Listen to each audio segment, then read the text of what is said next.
The amazing case of Sergei Ponomarenko, a time traveler in Kiev. In 2006, a man named Sergei Ponomarenko was wandering lost in Kiev, Ukraine. He was wearing a strange dress and had a camera in his hand as if he were a tourist.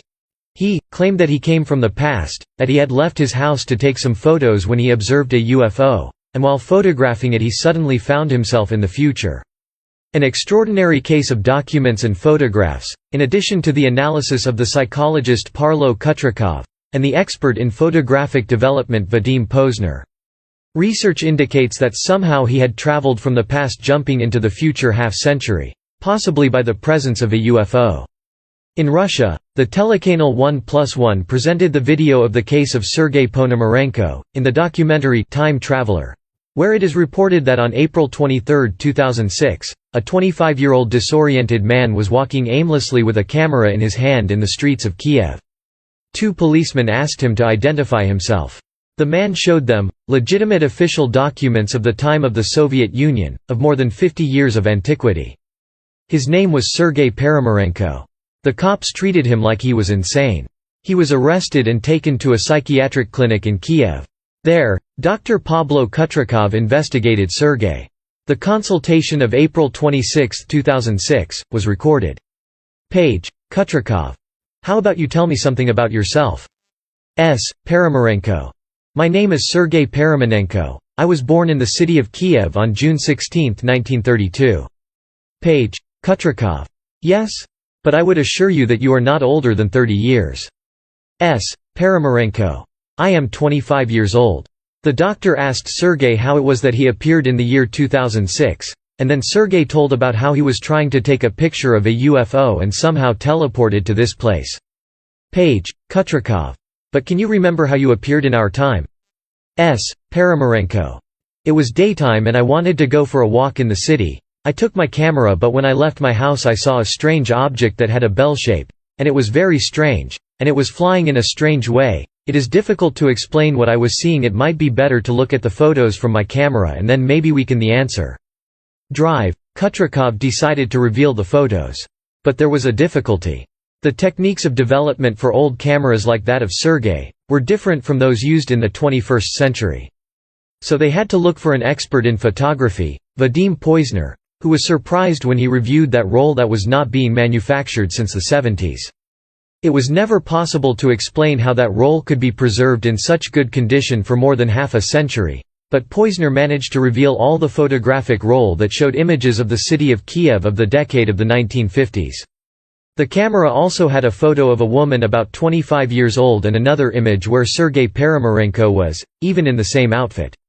The photograph that caught the most attention was where the UFO appeared in the form of a bell, as described by Sergei before developing the photographs.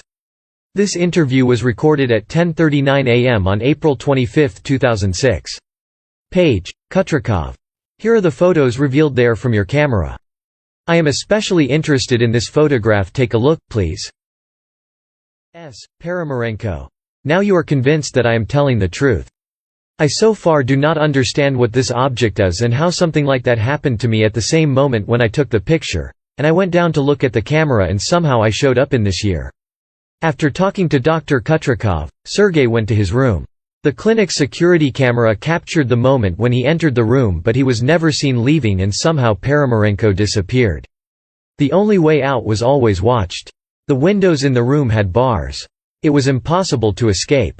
So they investigated and the police investigated Sergei. They confirmed that indeed during the era of the Soviet Union this man existed and that he was declared missing in 1960.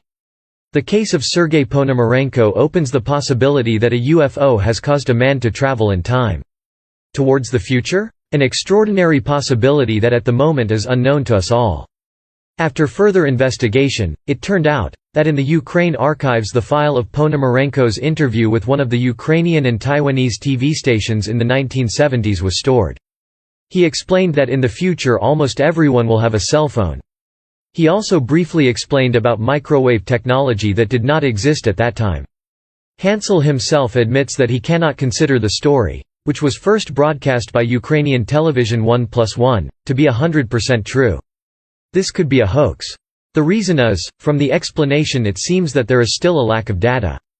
According to the fern-flower.org page, which reviews the truth of the events of Sergei Ponomarenko, argues that the incident was merely artificial. They revealed some of their findings. For example, an identity card that is deemed not in accordance with the original. In comparison, according to the page, the original Soviet Union or Komsomol identity card, the stamp on the photo, is clearly visible compared to Ponomarenko's. Next, about the type of camera or the type of film used by Ponomarenko. In the story, Vadim the photographer says the type of film known as Svema was discontinued in 1970. However, in fact, people could still buy this type of film until 1990. This means that even when people searched in 2006, these items were still not that rare. Not to mention the question of recording Ponomarenko's radio conversation. According to a fern-flower.org analysis, the footage sounded too clean for a file that's been stored for quite a while. The audio can be heard here. Finally, what makes the story seem fake is the photo from 2050, which is considered a photo montage, which is a process of making photos from fragments from other photos. It's simply an edit. This can be seen from several buildings in the background that look identical. Only different in size. It's just not known where the photo was taken from. Thus, all evidence of time travel is built on falsehood, possibly made for entertainment, the page. And therefore, it cannot be considered as evidence of time travel.